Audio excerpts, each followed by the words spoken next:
Hi, this is Dan Toombs, the curry guy, and you're watching the Break It Down show. Yes, yes, yes, you are. First off, we were talking off mic, and you said the words Benicia, which tells me you've got tried and true, legit Benicia credential. Now, look, you can say Benicia if you're from the hometown, and that's fine. But if someone says Benicia, it means they know people who are from that place. I've got a lot of family from there, yes. Yeah. Where do you live now? Where do you live now? Right. Okay, never mind all that. All right, from a kitchen in unknown parts, you cook curry and make it accessible to all of us. You've written a bunch of books. Why don't you tell us a little bit about how did you find? I'm gonna stop you there because I'm getting a delay. Okay. All right. How long of a delay do you think? I'm getting a.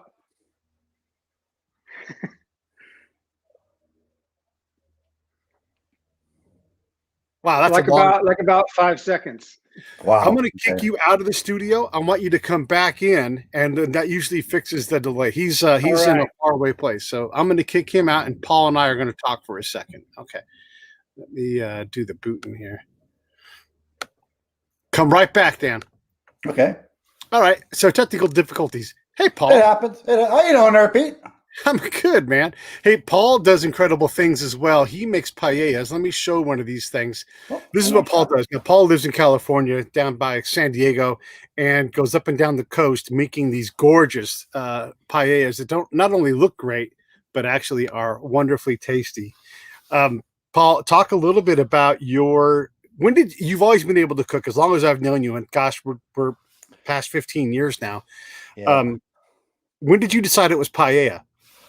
Well, I was making paella when I fell in love with it when I ran the Bulls in Pamplona in '94, and I was a much younger, more foolish man.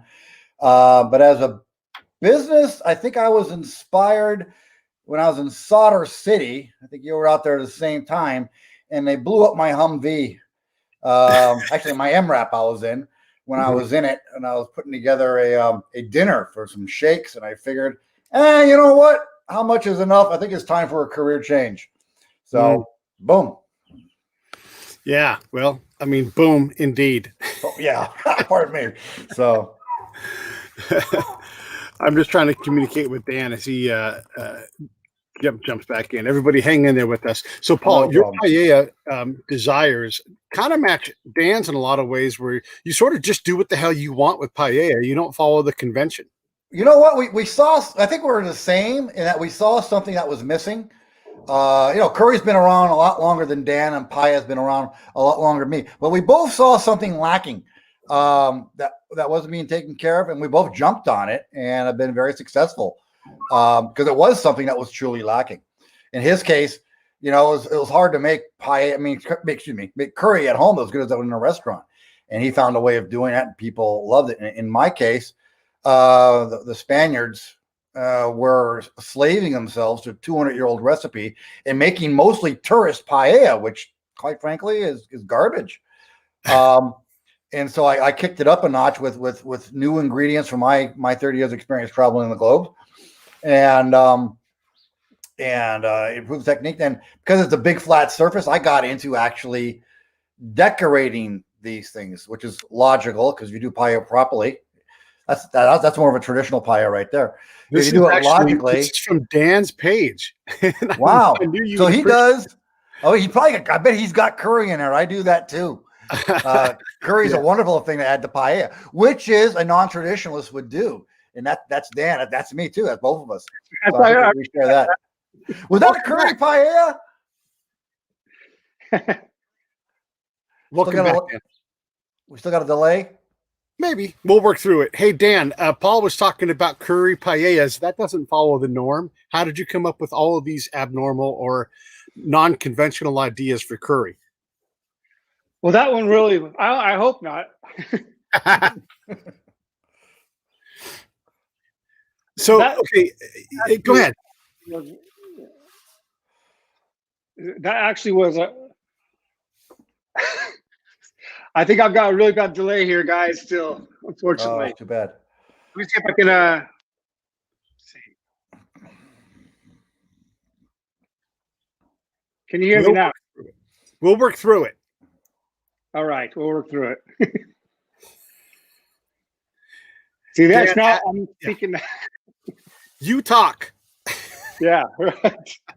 Okay. Well, I'll talk because I'm going to be delaying. I'll take these out as well because otherwise I'm talking 30 seconds before. Yeah, I started a blog about 2010, and it was after I was doing a lot of blogging for our business. We had a promotional products business, and it was, selling promotional pens and mouse mats and stuff. And I can't tell you how boring that is. That is really boring writing about a pen. So I decided to continue on with my blogging, but I started doing something I wanted to do, which was write a food blog. So that is kind of it's something I've been doing for quite a while, making Indian food, but I wanted to take it up to the next level. So like I said, I started writing it, and it just took off. It took off from there.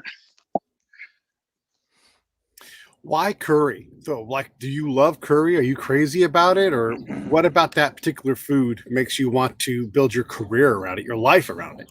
Yeah, well, when I moved to the UK from the States, I had never even tried Indian food really, and so it was something new to me, and I just really liked it. And every Friday night we'd go down. My wife and I would go down with friends to the curry house and try different curries and everything, and they were all quite new, and I loved them. So I decided I wanted to learn how to make this stuff because I've always liked cooking. And thing is, I buy all the cookbooks, the cookbooks that were available at the time, and they didn't have what you get at a curry house. They're completely different. That at the time was it was a guarded secret. So I still continued learning how to make Indian food, the authentic stuff like you get over in India. But when I started my food blog, I really got into the making it the British way, which is what you see. Your chicken tikka masalas are getting quite popular over there, and the vindaloos. That all came from over here, the British versions, and so I learned how to do that. And then you have how many cookbooks for this? And then why so many? It seems like once you cover it, you've covered it. It's curry, but Yeah. more.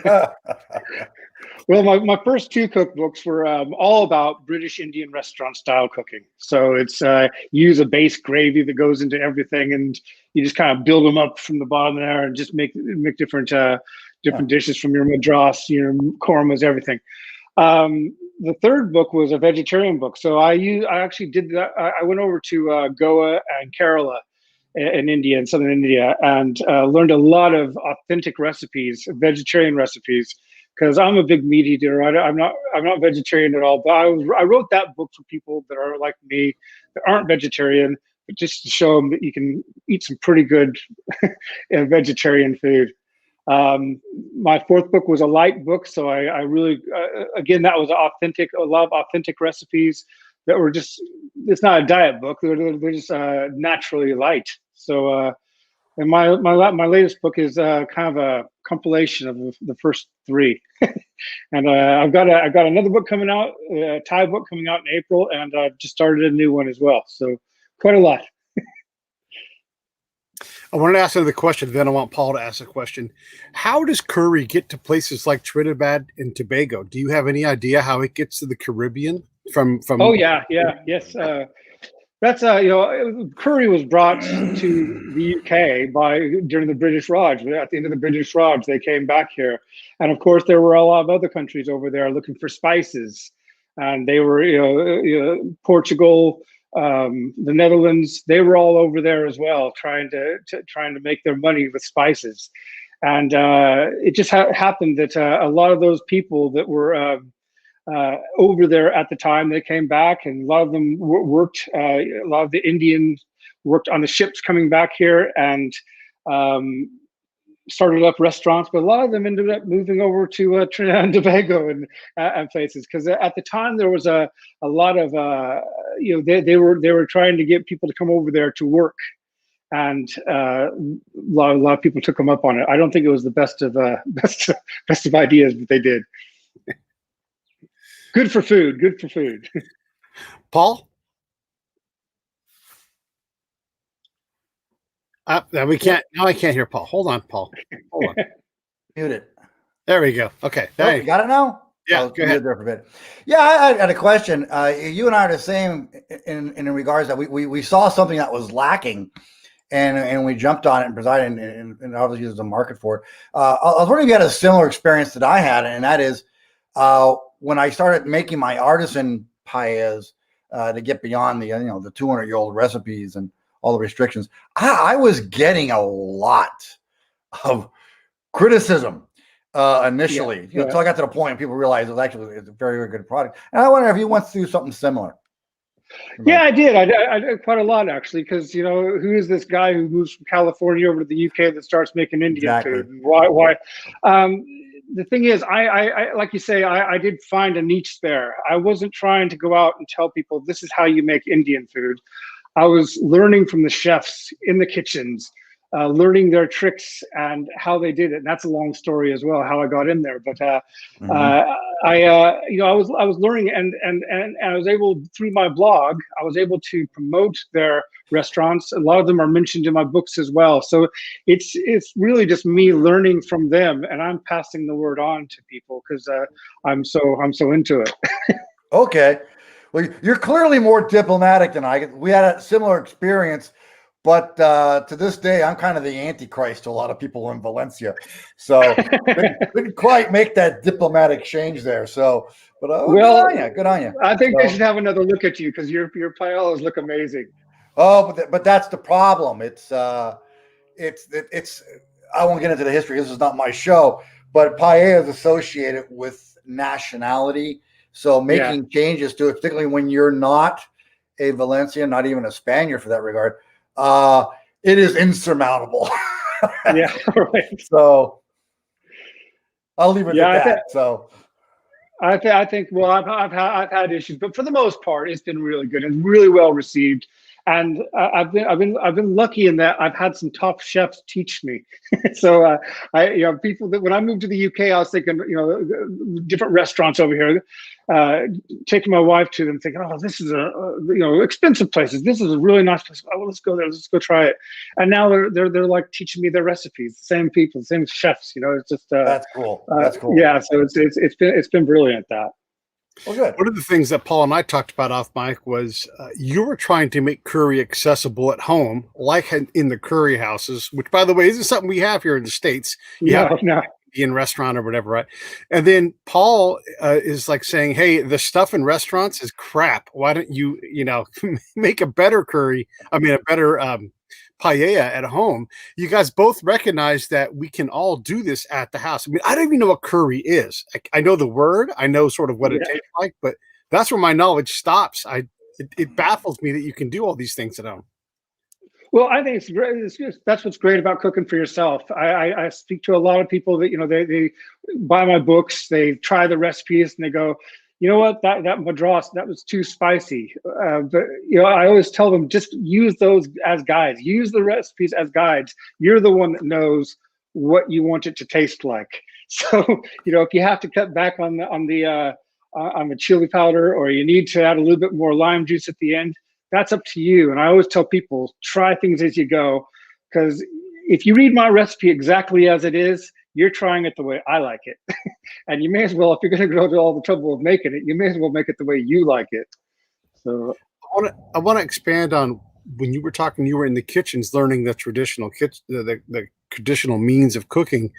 Did you find people that were resistant to you just because of your presence and your appearance? No, not at all, really. Because a lot of when I first tried to get into the kitchens, it was just like a no-go area. They were just like, they laughed. No, we're not. It's a restaurant secret, or it's our secret recipe and all that. But I think about 2 years after I started my blog, because we got picked up by a couple of the big newspapers over here. And when that happened, my blog following really increased by 10. And because of that, I was able to go to these restaurateurs and say, listen, can you let me have that recipe that you do so well? And in return, I'm going to let everybody know where I got it. And I'll put a link to your restaurant on my blog. and it worked out to be a good partnership. I'd go to different. I was traveling a lot at the time because of my other business, and I was able to just go around the country, the whole of the UK, learning recipes from different places, and then spread the word on my blog, and then the books happened. Paul? Yeah, I was wondering also, not to change the topic there, but would you have any recipes or things that you would call like non-traditional, something that say a typical South Asian would look at, kind of go, oh, what's he doing there? Yeah, that's the majority of my first 2 books. Oh, I like this. I have to admit, I have not read one of your books yet. So right. Well, so. Okay. So like I said, my first 2 books were British Indian restaurant style food. So it's what you get at a British Indian restaurant, a curry house. And Indian chefs would look at most of those places and say, that's not authentic. That's, if you use a base sauce, everything's going to taste the same. And this is not how you do. Vindaloo is not made that way. It's made this way. And but the thing is, over here, and the curries that people enjoy in the UK, they're the ones a lot of times that you find at curry houses. When I moved to the UK, that's what I thought Indian food was, until a few years later, someone told me it wasn't. It was made for the British palate. Rather than having meat on the bone, which a lot of people in the UK don't like, they would cut it into pieces. Okay. And they just do different things. But they also change the names. A korma, for example, over in India is a style of cooking. It's a way of braising meat or vegetables until they're cooked through. Whereas over here, korma is a smooth, creamy, nutty, sweet curry. It's not a korma at all, really, but it's called a korma. Okay. Yeah. So, that's interesting. Yeah. So, pie is a little different in that regards. Well, the same. It's that everything not prepared in Valencia, which is one area of Spain, is non-traditional. It's got to be a certain. If it's not a paella valenciana, it is not a paella. I was fighting that, and then I was fighting the fact that I wasn't Spanish, and using some non-traditional. Would you have any paellas that you would call it? This is like a gringo or an American paella? Oh, no, excuse me, curry. Beg your pardon. Paella curry. Do you have no? I asked 2 questions at once. I fouled it up. My bad. No, would you have any curries that you would consider like an American style curry? Something it's kind of. The thing is, curry is now becoming quite popular in the States, especially like in the truck stops and everything, because a lot of truckers over there are from the Punjab area of India. Yeah. But it's not very big yet. It's not like, you go outside. I'm sure if you just walk down the street where you live, you're going to find 3 Mexican restaurants. And that's kind of like what it's like over here. It's hard to find a good Mexican restaurant, but we do have a lot of good curry houses. Okay. So, yeah. By the way, where are you speaking from? I'm from North Yorkshire in the UK.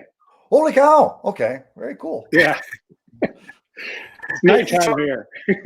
One of the things we've learned from talking to chefs and cooks and that kind of thing. Actually, let me back up and say this, because Candy mentioned this to me, and I think the same is true for Paul. Neither of you has ever had like traditional chef type cooking or worked in a restaurant specifically to become like a chef. You guys are. How would you? No. I'm losing you there. How would you title what you do? You aren't a chef by like you go to the Cordon Bleu or like that at all, but you are a self-taught person. So are you Chef Dan the curry guy, or how would you title yourself? I'm a passionate chef. I've always loved cooking. So when I got over here to the UK, it was kind of like, okay, I'm going to take on Indian food now. I'm going to try that. I've tried everything. I've tried a lot of stuff back home. I can make Mexican food. I can make Italian food. I can make Chinese. Over here, I want to focus on Indian. So what I am is I'm just somebody who, built a little test kitchen here, and I test different recipes out and then put them out on the blog. And if they're successful, people like them, and they visit the blog post a lot, then I'm happy, and hopefully they go in a book. And then the next part of this question is of a lot of chefs and cooks that we have on who specialize in things. I'm thinking of Craig Adcock, who makes the best. He makes the best rum cake you can buy. It's just incredible. And he's so particular about it. He went to Cuba and he went to the Caribbean to find the right kind of rum and realized he had to do it himself. And then he also only gets his nuts from this ancient forest that has the right kind of nuts for what he does. And he's like, and that's what separates me. And then he's like, and I have to get the right kind of flowers. So how particular are you, and how particular do we need to be with the things that we buy for a curry? Can we literally just go buy the cheap chicken at the manager special style? And what are your thoughts on the quality of ingredients? I always go for the best quality I could find. I have a really good farm shop up the road, so I buy my lamb and my chicken and everything from there. We have some really good spice shops around here. There's a lot of Asian shops in the area, so I always buy whole spices. I roast and grind them myself. And see, what I'm trying to do with my books is make what you get at a curry house better. So rather than just buying something off the shelf, I try to make all my own spice blends. And that takes some time. You don't have to do that. People can work from my books and buy things off the shelf, or they can make their own spice blends, and you're gonna notice the difference because it's just so much more powerful. And yeah, I go for quality all the time, definitely.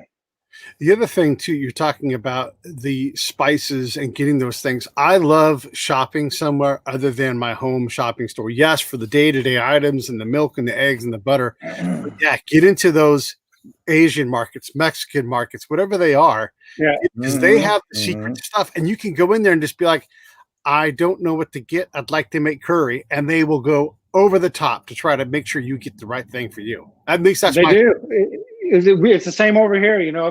Especially in the early days when I didn't know what certain things were, they would help me out. And it's just, you're supporting small shops, and they want you to come back. So they do have a great service for the most part. Tell you, whenever I go back to California, Mexican market's the first place I go. Because, I just love shopping in those places. Just a little COVID tip: when the white people grocery store runs out of stuff, go across the street to the Mexican market. They will have it because it's true. It's true. Super Bowl. If you're out of avocados, go to Mi Pueblo or go to whatever place it's going to be. Yeah, I'll bet. Yeah, they're not going to run out there, are they? No, they're not. That's awesome. When you go to cook something that's off-brand, that's not a curry, but you're like there's a picture of you grilling some steaks, and maybe they're going to become curry or something like that. But it seems like you're not tied. You're not just eating curry. What kind of if it wasn't curry, what would your home cooking genre be? I cook everything. I cook a lot of Mexican food. Love it. I love cooking Chinese food, Japanese, do a lot of sushi and everything. So that's kind of what we're doing right now. I through lockdown, we've been doing a lot of live live YouTube and Facebook and everything, where I cook with people online live.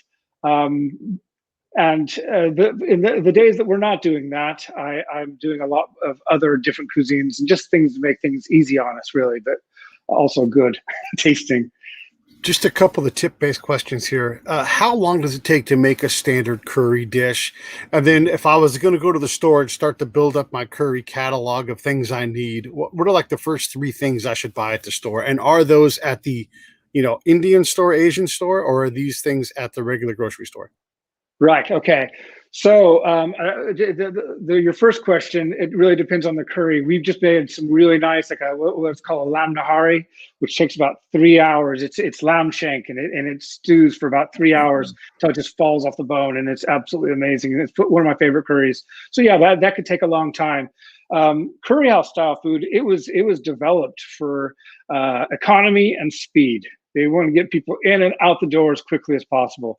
So when you're making the recipes for my book, you'll be making a base sauce, which is ready to go. You'll make some pre-cooked chicken or pre-cooked lamb ready to go. So when you got all that sorted and frozen or whatever you want to do with it and take it out, you can cook up a curry house feast really in about 10, 15 minutes.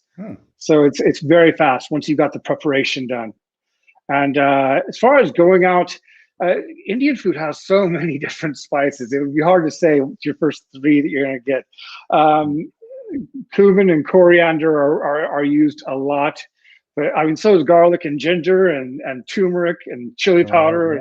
And you have all the different. You have the garam masala spice blend. You got curry leaves. I mean, it's just too much to really go into. Yeah. I do have a recipe though that's made with lamb. It's just pieces of lamb that are cooked in their own fat, and then you add. It's very nice and very healthy. Yeah, and it's lamb that's cooked in its own fat, and then at the end, after it's been simmering for about 3 hours, you throw in some tomatoes, you throw in some chilies, a little bit of salt, and you're done. And it sounds too simple to be good, but it's really good. When I was in Afghanistan, one of the things I loved was when I got to eat with like the police and government people. And we were way, way, way out in the country. And you'd walk over what was left of the goat corpse, and you'd go inside and have goat curry and potatoes together. And these guys barely had a fork to cook this stuff. When Dan says it's simple, and goat curry, my goodness, what a delicious meal. I love it. It's good. Yeah, Great. yeah. Have you ever had the goat trotter curry? I don't know what they called it. They would just say, "Here's dinner," and I knew it was curry, but we didn't exchange like the names because I'm sure they would call it something different, or they would just call it food. These are really people. Oh, I'd love to try it. Me too. I try everything. Yeah. Try paella though. Can't we get it to sell in California for some reason? Can't get the what? Tripe paella. I can't get that to sell in California for some reason. Well, I lamb too, and I made some awesome lamb paella, even ones on Turkish skewers. But paella cooking for 20, 40, 200 people, you're going to have a large part of your audience there that won't like it, unfortunately. So I cook it for the family pretty much. I'm going to put a picture of one of Paul's paellas. This is what drives people in Valencia and Spain crazy. Oh, they go nuts. In the middle. They go nuts. That's a seafood, mariscos. But that looks incredible. I'm going to have to try one of those when I come over. You get on over here. We'll make you one special. I'm telling you right now, if you go to Paul's house, there's going to be some kind of dead animal that you don't normally eat. Could be a duck, could be a kangaroo, and it'll taste so good. And then we'll get the hot dog. Then we do the hot dog. There you go. Sounds good. There we go. How often do you get to the States? Well, up until this year, about 2 or 3 times a year. So we go back 2 or 3 times a year to go visit family. We were there about this time last year, right before everything went crazy. So we do get back quite often. And we were supposed to be going back in March, but it doesn't look like that's going to happen. Not quite yet. That Central Valley kid, and by the way, another Benicia connection, Ed Felt was someone who was a school administrator where you were, and he was a school administrator in my high school. That Central Valley kid who was probably a bit of a troublemaker, or at least a knucklehead. What would you want to say to that kid now? I mean, look at where you are. You live in a foreign country in a different, not just. I mean, you live in a totally different place and make a food that's completely foreign to what that Central Valley kid ate. What would you want to tell your younger self? And would he believe it? Probably cut your hair and get a job.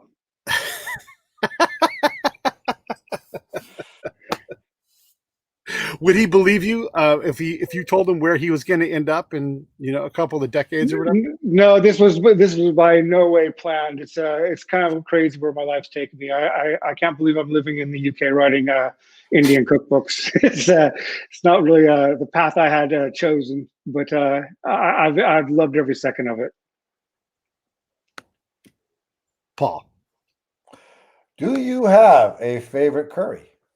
Yeah, I just mentioned it actually. The lamb nahari is probably my favorite curries change all the time because you have one a few times. Time to change. Gotcha. Right now I'm on the lamb nahari. It takes a long time to make, like I say, about 3 hours. So I don't make it often, but I do love it. Paul, you've got some long preparation time for your paellas. Yeah. How long does it take for you to get one of these things whipped together? And by the way, just for everybody knows, Paul's paella, and then he specifically designs each paella for that party, so you can customize it in a lot of ways, and it's really, really incredible. It really is. And so having Paul come to your house, yes, you get paella, but you also get the performance of him hey, let me put some wine in here. How long does it take you to make that paella, Paul? Typically, these are artisan paellas. I put a lot of, you're right, and I don't make the same paella twice. There's no need to. Why would you make the same painting twice? That sounds a little arrogant. But typically 3 days. I need a day for designing, a day for picking up ingredients and prep. And that's another big difference. I just don't, when you're using 200-year-old recipes, you're not allowed to change your ingredients. you can put these things together pretty quick. But I'm doing a different paella every single time. Now the drawback there is I can only do this like maximum like 8 times a month. It's not an everyday thing. It literally takes 3 days Looks it. for every paella. So right. He's got special jigged metal to put the things in a design. I mean, it's a multi-hour process once he gets to you. I use various molds. Yeah. Some are I'm store very bought. impressed. I made up, but thank you. But the big difference is it's made in a big flat pan. It's a big flat surface. It's begging for artwork, especially if you do it right. People in Valencia, they refer to paella with the English word barbecue, because it's a bunch of guys get together on Sunday and you make this thing over several hours and you're drinking wine the whole time. If you're going to be taking time to make it, well, I could be drinking wine, I guess, or I could be decorating the surface of this thing, which is a logical thing to do in my eyes. It's just kind of bizarre that I'm the only guy doing it. There's people are picking up on some of the things I'm doing now, but paella in its current form is about 200 years old. And the idea of actually putting in effort to make it as aesthetically pleasing as possible it's kind of me pretty much at this point. So that sounds arrogant, don't it? No, It's a fact, they do look amazing. I like I said, I want to get over there and try one, because you wouldn't want to dig into it though, would you? Because it just ruin it. I get asked that every single paella I make is like, we really don't want to dig into it. I go, good paella, there's regret with the first scoop that goes away with the first bite. Don't worry about it. Plus, I took a picture. It's on Instagram. It's good. Preserved on Instagram for. There you go. Didn't happen on Instagram. Did it happen? Yeah. How much is plating and presentation part of what you do? I mean, obviously when you're doing a photo shoot, you're worried about that stuff. But do you feel like you've got an artistic flair at all, Dan? Like when you're cooking day to day? Not at all. No, I've had to really work on. I've had to work on that a lot. When I first started my blog, I had a really cheap camera, and it was I just kind of took pictures, and they looked fuzzy and they looked terrible.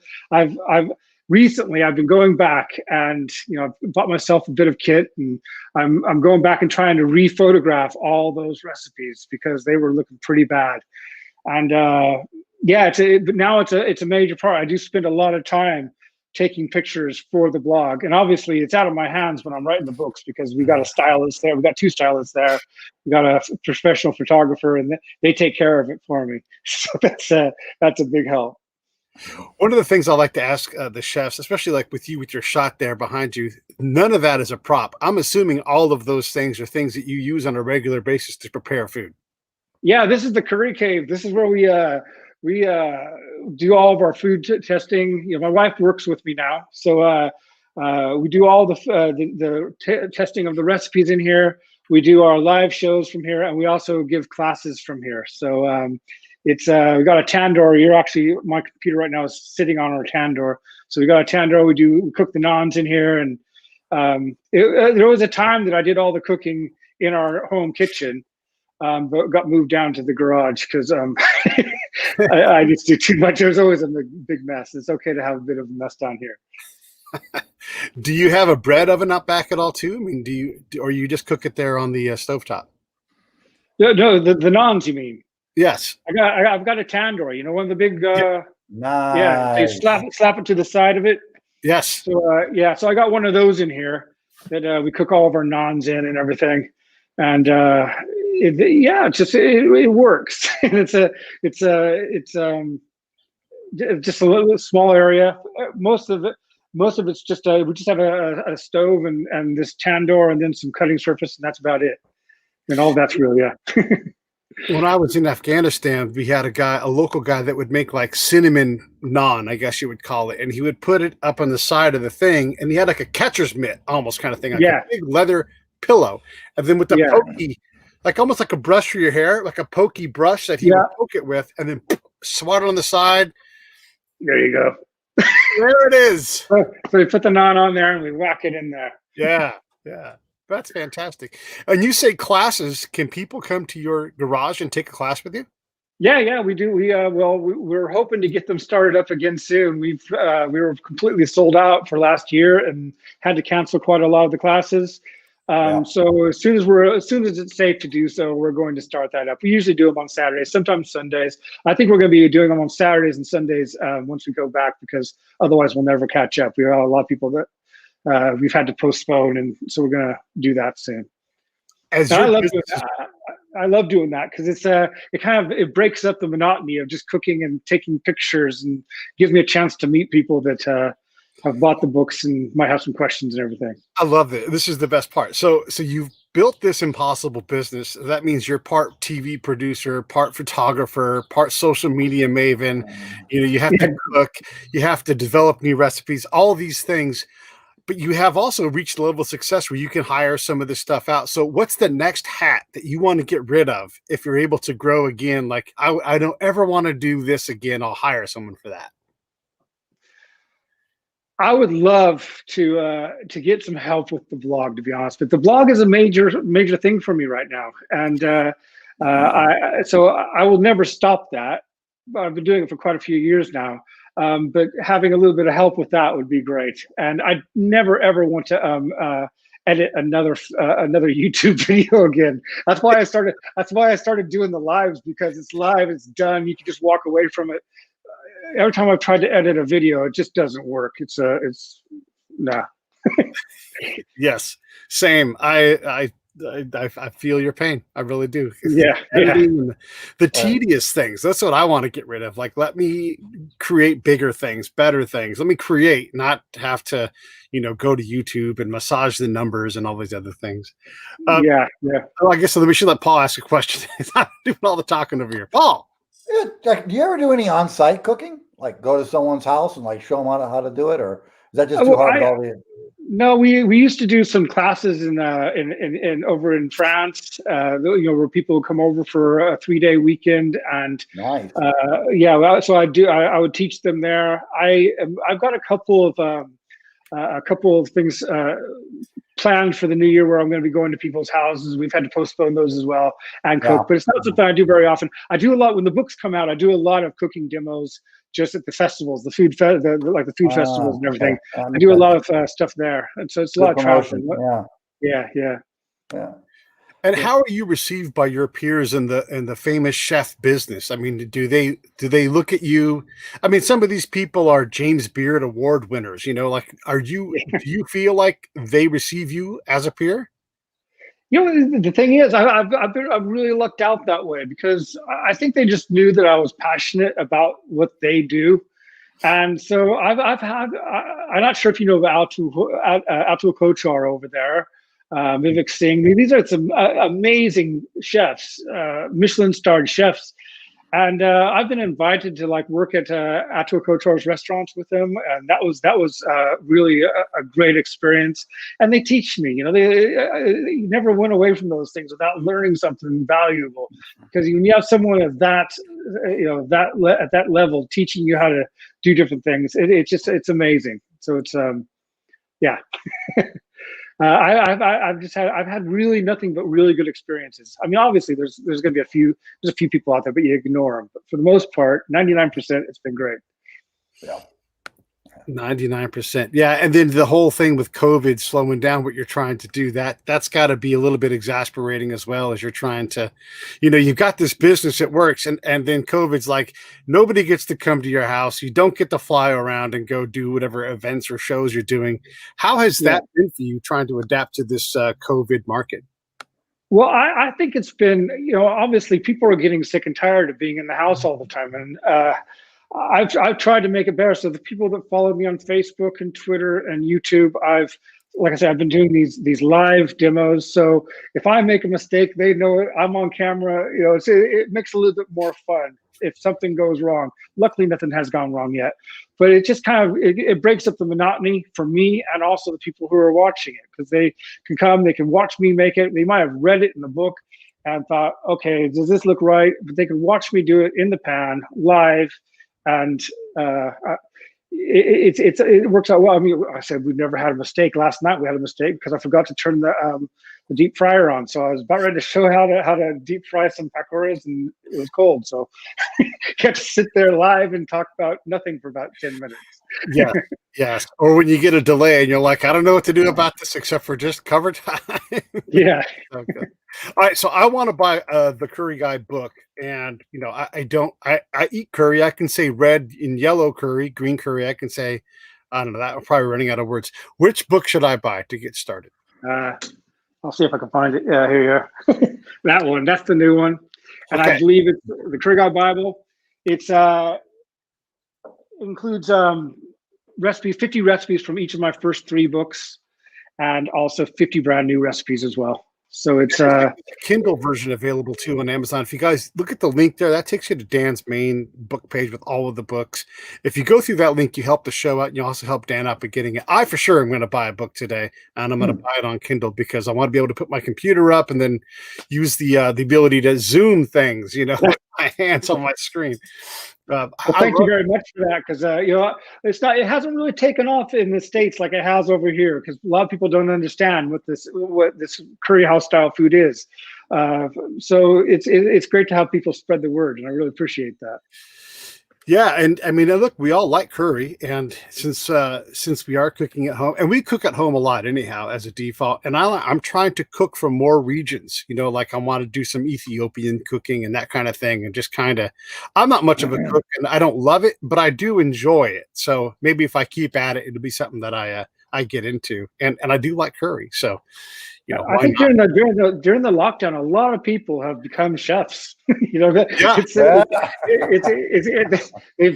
able to read more cookbooks. They're not going off to work every day, and they've been able to sit down. And actually, they're finding that they love cooking, and I think that's great. Do you want to ask Paul any questions? Because I know that you guys are so similar, and we've been hammering you. I thought we might switch it around a little bit. Well, yeah. I mean, I was looking at your site, and it's just the different sizes and everything that you can do, and it just looked absolutely incredible. And I think you've already answered this question, because you're doing these like all the time, are you?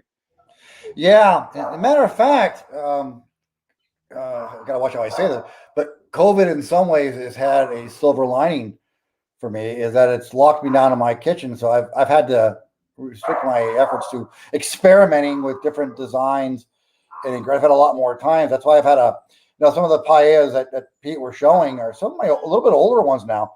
I've had a serious creative spurt in the last year because of COVID.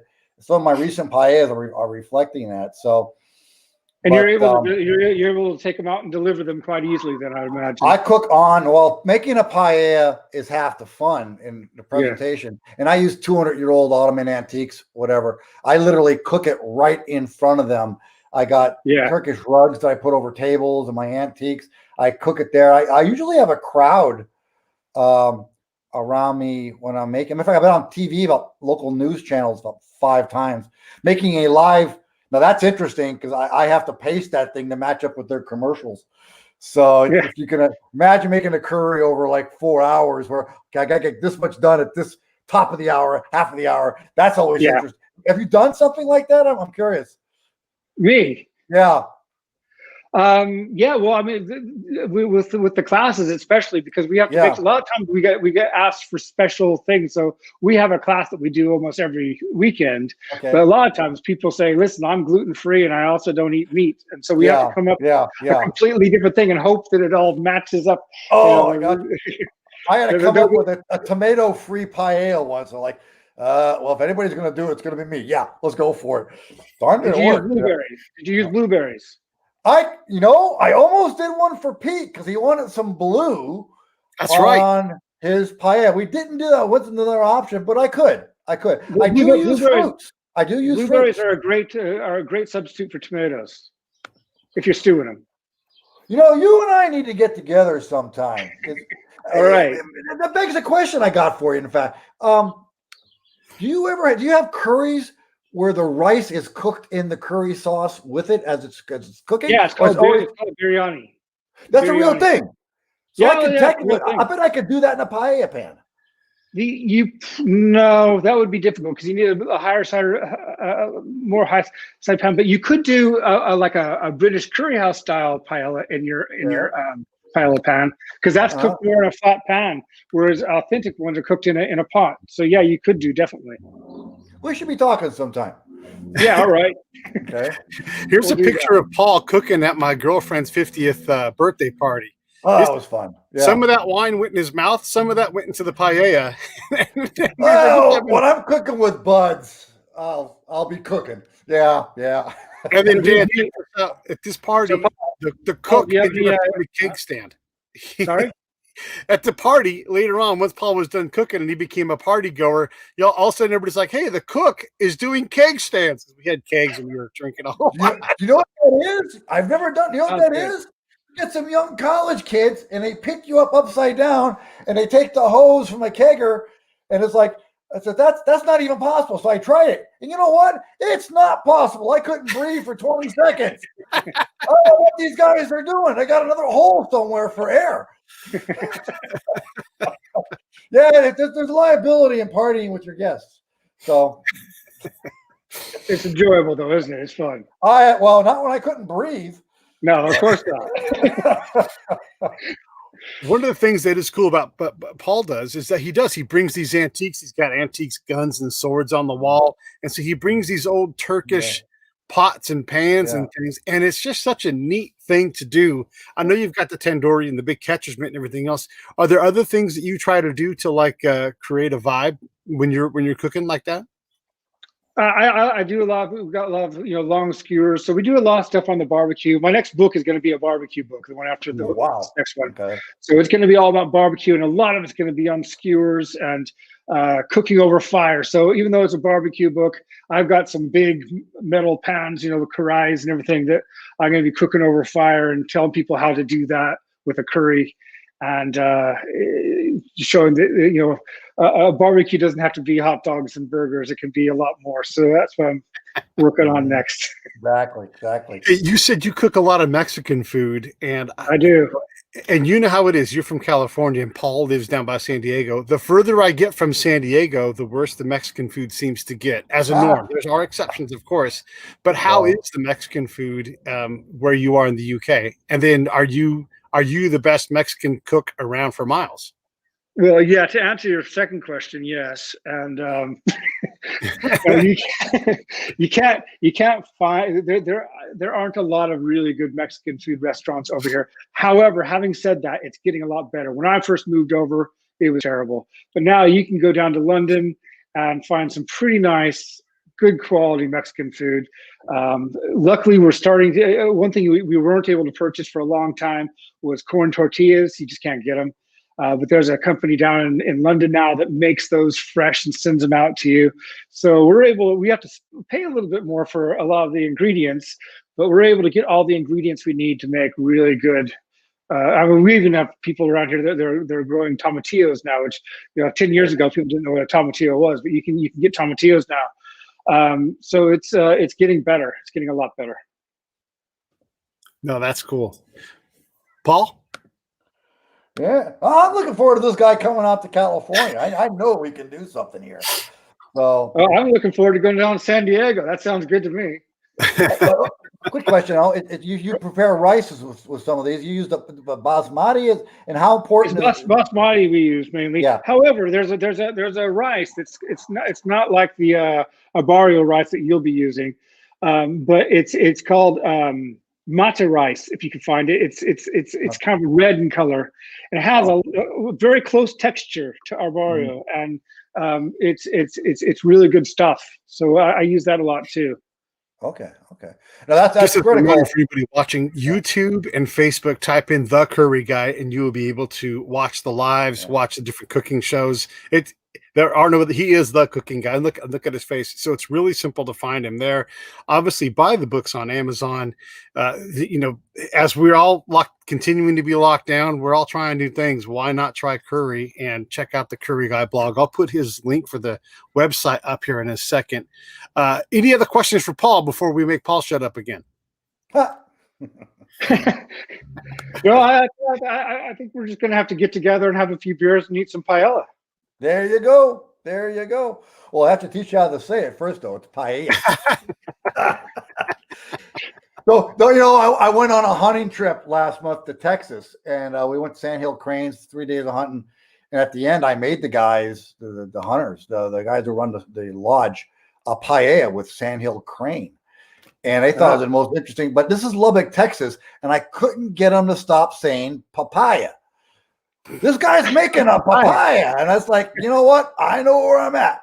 I'm probably the only guy in that part of Texas ever to make paella or papaya. So do you make a lot of paellas with game?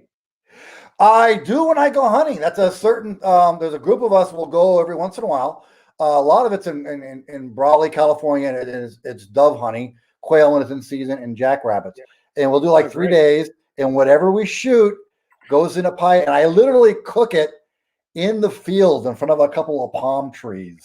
I'm on YouTube doing that, matter of fact, and it's wonderful. Now to get that thing tasting good, there's not a whole lot of fat in typical game. So we get a lot of great game around. We live right out in the middle of nowhere, and a lot of our neighbors hunt, so we get all the game birds. They like to shoot them but not eat them, so they drop them off at my house. I love that. Yeah, I go hunting with guys love to shoot them, but their wives will throw the birds out if they ever brought them home, so they give them all the meat. And I can see that game meat is perfect for curry, because I said it is so lean. You add all those flavors with those spices, fantastic. Yeah, nice. It is good. Nice. Yeah. So, but when I'm out there plucking those birds, I think, I could go up the road for $5. I could buy one. Yeah, gotcha. I made the mistake once of actually putting me on Instagram plucking some doves. I lost about 100 followers. So, I guess people think that the natural habitat for meat is in a grocery store wrapped in plastic. It's like, geez, that's dissected. Gross. I mean, this is the way it's supposed to be done, Exactly. I love cooking with game. Me too. Especially in the field. Well, fellas, listen, I've had you all for an hour, and I really appreciate it. It's such a fun time talking, and I'm convinced that chefs, person for person, make the best guests, because you all are just so interesting to have on the show, and you inspire me to get in front of the oven or stove and start making stuff. Dan, I've already bought a book. I'm gonna try to cook curry this weekend. That's my plan. Oh, that's great to hear. If you have any recipe questions, just give me a ring or call, whatever. Yeah. And Paul, thank you. You and I got to get together in your hot tub, eat some food, and drink some beers and yell at each other a whole bunch. It's waiting for you. All right, man. All right. Stand by, fellas. Let me sign this thing off here. 1 second. Hey, thanks for watching the show. I really appreciate it. Right here, you can subscribe. Please do that. It makes the show grow. Hit that notification bell so you know which incredible guest is coming up next. Down below is the PayPal link. You can put a small subscription in. That is an enormous help. All that money goes right back into the show. And then right up over here are the next episodes you should listen to, curated by yours truly. Thank you so much for watching the